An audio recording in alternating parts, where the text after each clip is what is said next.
Happy weekend. So it is great to see you all. I am Fred Andy. I'm one of the people behind Spredict, and you are joining me for our regular Spredict streams, right? Spredict Live. We're going to be talking a little bit about UFC 21 coming up soon. Fight Island in beautiful Abu Dhabi, which I've never been to, but I hear it's amazing. And so, cheers to everyone who will be there for this UFC event. So yeah, let's talk a little bit about that. Let me make sure that I'm streaming. Actually, I mean that would make good sense, wouldn't it? So let's see. Here we go.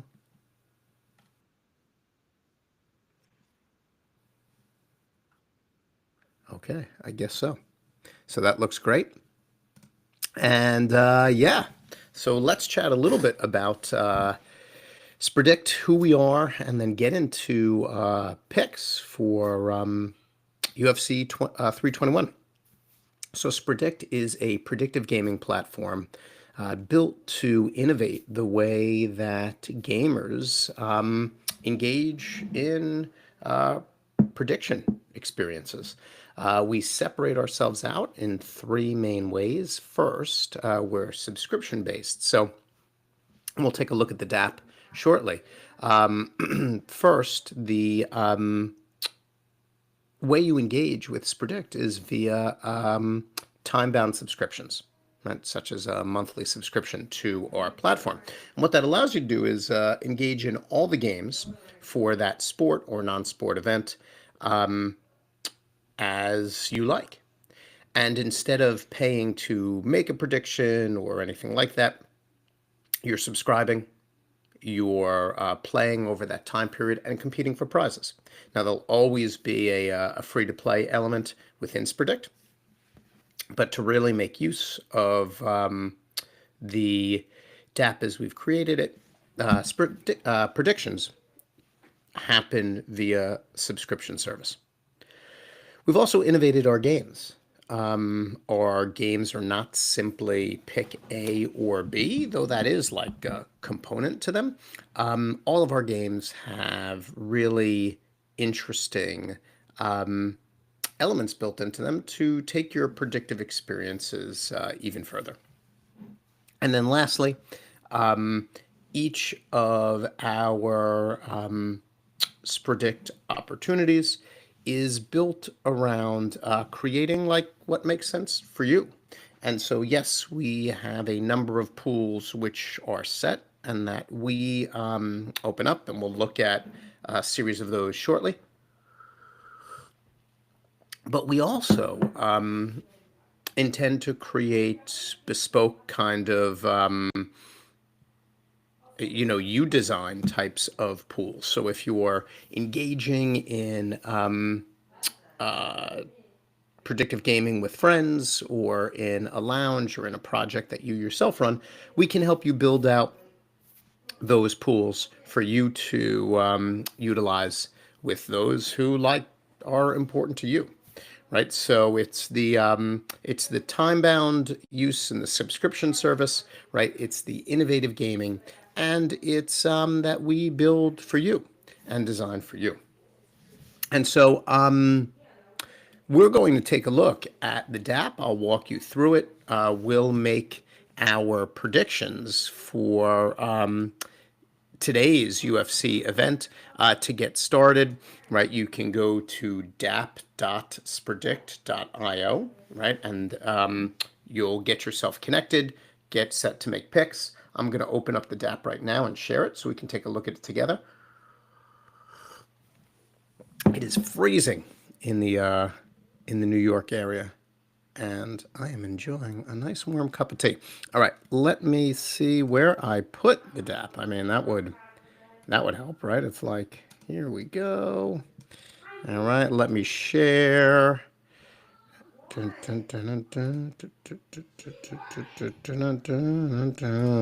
Share screen. Come on. There we go. A window. Perfect. All right. So now you should be seeing our DApp on screen. And again, dap.spredict.io is the link, right? And so I'll pull that up here on screen again for you to make sure you've got it so that you can join us and get your picks ready.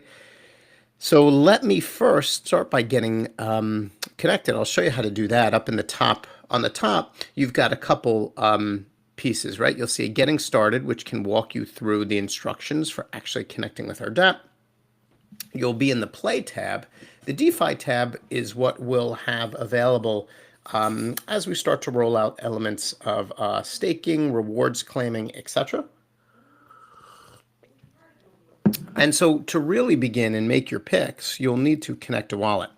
You can connect in a couple different ways, Phantom, MetaMask. You can use your Abstract Global Wallet. That's what I'm going to use. So I'm going to connect now. Okay, right.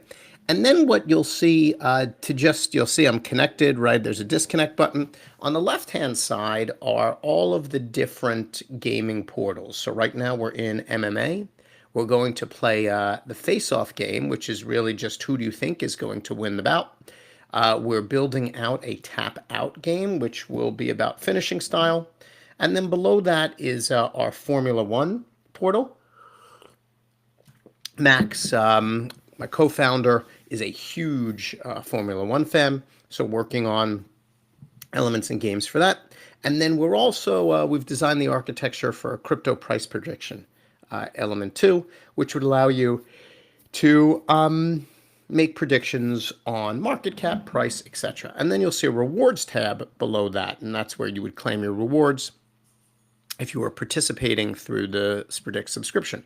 Below that, you'll see a link for Get Your Spredict Pass when that's live. That's how you'll pay for your subscriptions to engage in monthly gaming and prize winning. On the right-hand side are our current live odds, right? These show everybody who users of our DApp have picked so far and what the breakdown is. In case you're interested, our socials are below that. And then in the middle is the game itself, right? And so you'll see this is the face-off game. This is our 43rd pool that we've had. We're in the MMA category, 6 hours left to make your picks. And then there are 3 tabs. Right now you're in the live event. That's where we engage in the gameplay. Past results, when it's available, will show you how your picks have panned out in the past. And leaderboard, if you're competing with a Spredict Pass, will help break down what your ranking is in the larger leaderboard.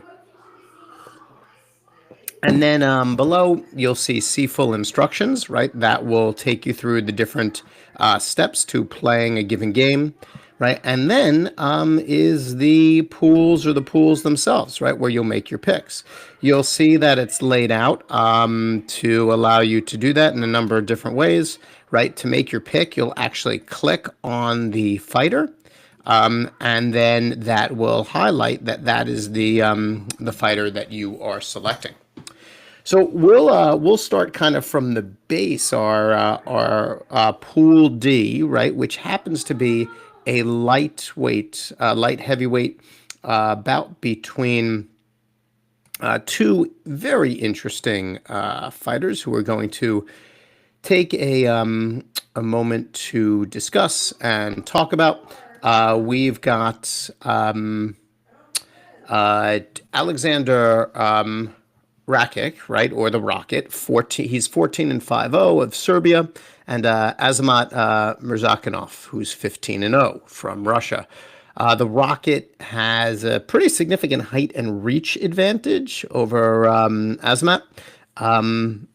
6'4" to 5'10", right? So a difference of 6 inches in height. He's got 6.5 extra inches of reach to his benefit. The Rocket is also 3 years younger, right? He's 33 to Murzakinov's 36. These stats don't necessarily mean trouble for Murzakinov, but they're certainly interesting lead-in stats to consider. Neither of these fighters is really a ground-based fighter, right? They don't spend a lot of time taking other fighters down, playing the takedown game, and both are like okay, significant strike-wise. The Rocket has really struggled of late. He's lost his last 3 fights. Now, to really solid fighters, Ankalaev, Jiri Prochaska, Blachowicz, and he had a really promising career start, right? But hasn't looked good since 2022. So this is a get right opportunity for him against a really solid fighter in the light heavyweight division. Murzakinov, though, has looked really good. He's undefeated.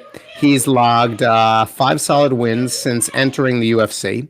And now he's fighting somebody who's got a really decent fight resume, right? So the question is, can Murzakinov continue his strong fighting? He's a really targeted fighter who hits really hard and hits effectively.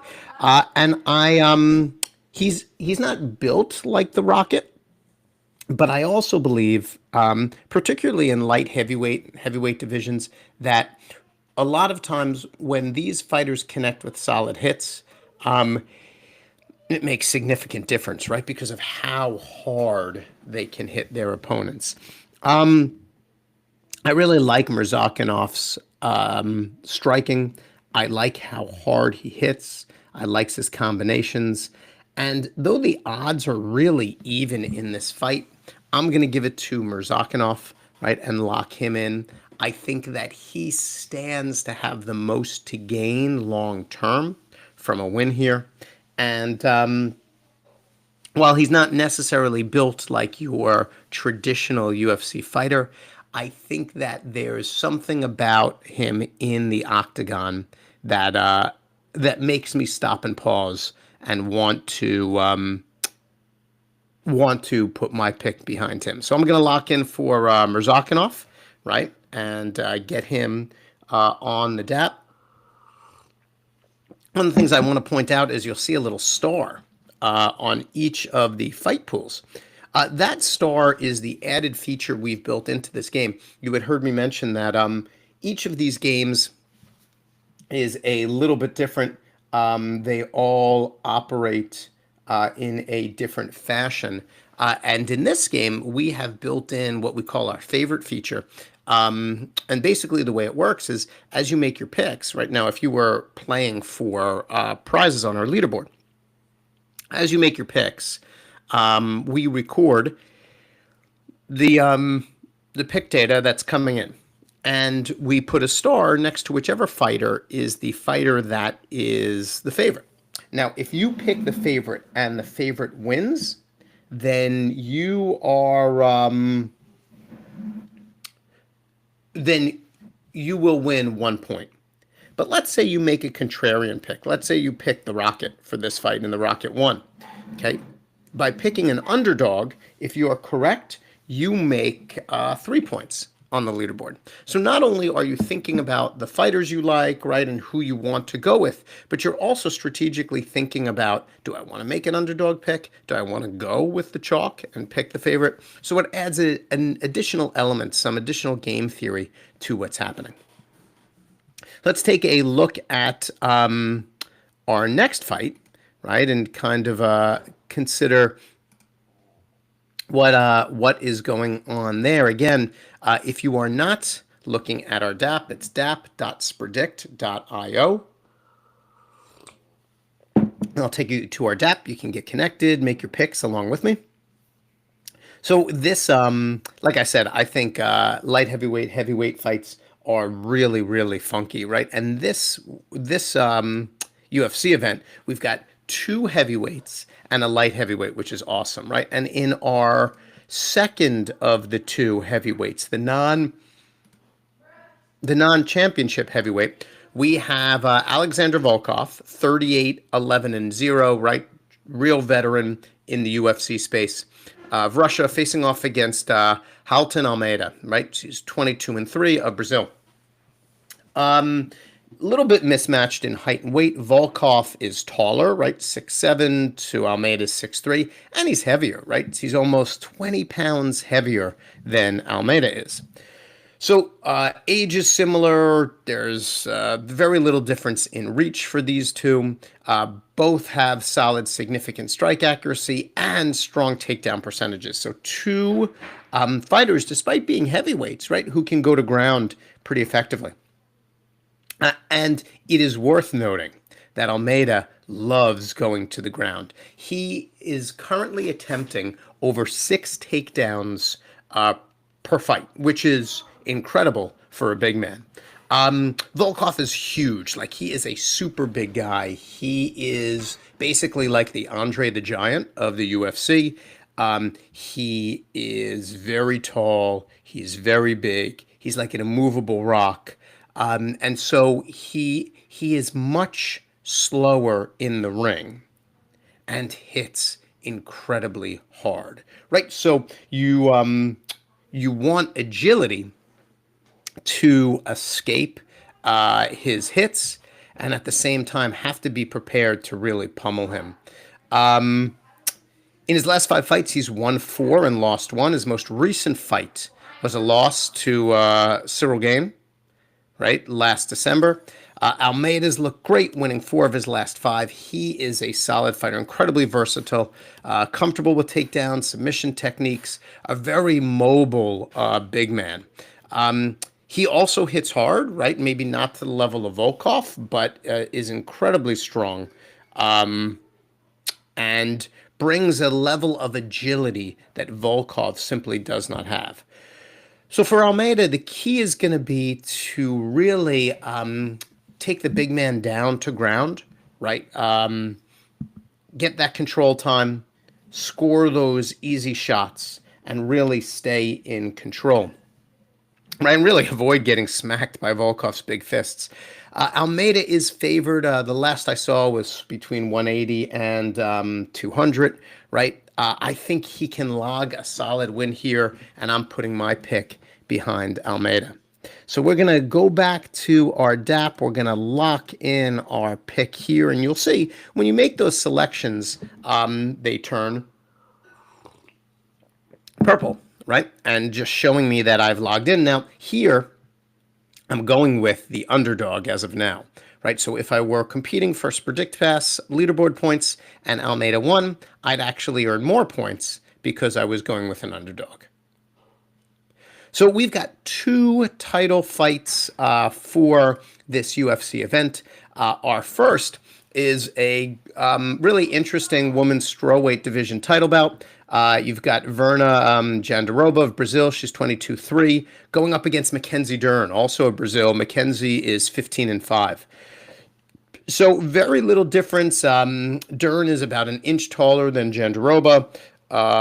Reach for Jandiroba is 1 inch more than for Dern. Dern does happen to be younger, about 5 years younger. And Jandiroba is a bit stronger on takedowns. So there's a really good mix between the two. Dern is the favorite in this fight, not significant, but still a favorite. Virna hasn't lost a fight since 2021, so she's been 5 for 5 since then. Her last 2 losses were Amanda Ribas in 2021 and Mackenzie Dern in 2020. Jandiroba's good. Her last win was a crazy submission of Lemos, which set up for the fight that we have going on today. She looks good, very comfortable. Moving fights in a variety of different directions, super versatile. Dern has been fighting well too. Had a great win against Ribas with an armbar submission, and that's who Virna lost to recently. Meanwhile, fun fact, right? Jandiroba beat Lemos by armbar recently, who Duran lost to in 2024, right? So there is both of these incredible fighters have beaten the opponents their opponents lost to, right? So this is set up to be a really interesting battle between the two. Duran has 3 wins to 2 losses in her last 5 fights. I think this one can go any which way. It's made more complicated by Zhang Weili moving to flyweight. So this is a open title fight between these two top contenders. I like both. I'd love to see them both win. I have to pick one. I'm going to make this my underdog pick for today. Going to go with Verna to take the title here in this event. So let me lock in my pick. There we go. And then lastly, we've got our main event, the main event of the card. My hope is it's a good one and that I really enjoy the fight. Sometimes you just don't know, right, where things are going to go. So again, dap.spredict.io to get your picks in. You still got about 6 hours left. So we've got Tom Aspinall, who is the current title holder in the heavyweight division. He's from England, up against Cyril Gane, 13-2 from France. Aspinall is 15-3. Should be a really great fight between two top-class talents in the heavyweight division. Aspinall's got Cyril by an inch, 6'5" to 6'4". He's also 6 pounds heavier, a couple years younger. Cyril has a longer reach, about by 3 inches. Both have significant strike accuracy. Aspinall is very strong on the takedowns for a heavyweight. That could certainly come into play in what will be a fight between two excellent and dominant fighters. Since entering the program in 2020, Aspinall has only gone past round 1 time, and he's only lost once in his 9 fights in the UFC to Curtis Blades, right, who he then beat again last summer, the summer of 2024. It's been over a year since Aspinall fought, so that's worth paying attention to. Conditioning, right, how he moves and reacts in the ring, particularly during that first round and second round, if it goes past, will be important to watch. His last fight against Blades is fun to watch. Aspinall is a super quick and agile fighter for a big man, hits hard, and the minute he had Blades on the floor, he was on him. Now, Cyril's tough as well. He entered the program in 2019. He's lost 2 of his 12 fights, which is incredibly impressive. Unlike Aspinall, he is much more comfortable with fights going the distance. He tends to be a little more strategic. He doesn't go in for the win in the same speed and intensity as Aspinall does. Last fight, December 2024, was a split decision victory against Volkov. Now, Volkov, as we know, really big man, hits really, really hard. And so to be able to go the distance against a fighter like that is impressive. I don't think Cyril's as high energy as Aspinall, but that could also serve him well if the fight goes beyond those first few rounds. Can Aspinall do enough damage early rounds to carry him through if the fight goes on? I say yes. He looked great last year. I think he is... he brings an intensity that Cyril does not. We're not in the same way. And while I think either fighter could win this bout, I'm going with Aspinall for the win. So I'm going to lock in my pick. You'll see I've got all 4 now selected. And you'll see, like, I'm going to click off Aspinall. And you'll see there was a bar on the bottom that appeared, right, where it says you've completed 4 steps out of 4, validate your prediction. So what I'm going to do is I'm going to go and make that validation. I'm going to lock in my picks. By the way, if you haven't made your picks yet, get in there, right? Let's go. Make them. Come on. Join me. Let's see how we do. So I'm going to lock in my picks. Okay. It's going to bring up a validate Transaction window, right? I'm going to authorize. Once that comes up, approve, lock in my picks, right? I got a transaction complete screen, and I'm going to refresh my screen. And then what I should see is my picks come up, and you'll see them kind of locked in purple, right? I can no longer click off them, right? So these are set. I'm ready. I'm in. My picks are made. Let's go. Let me stop sharing my screen. There we go. So there you have it. That is the Spredict app. We've made our UFC 321 picks. Let's go, everyone. Make those picks. I'm going to follow it with a $10 parlay. We'll see how I do. Last week I was 3 for 4. Good, but not what you need to win a parlay. So let's see if I can get all 4 this weekend. Looking forward to this UFC event. Thanks again for joining, and have fun using Spredict. See you soon.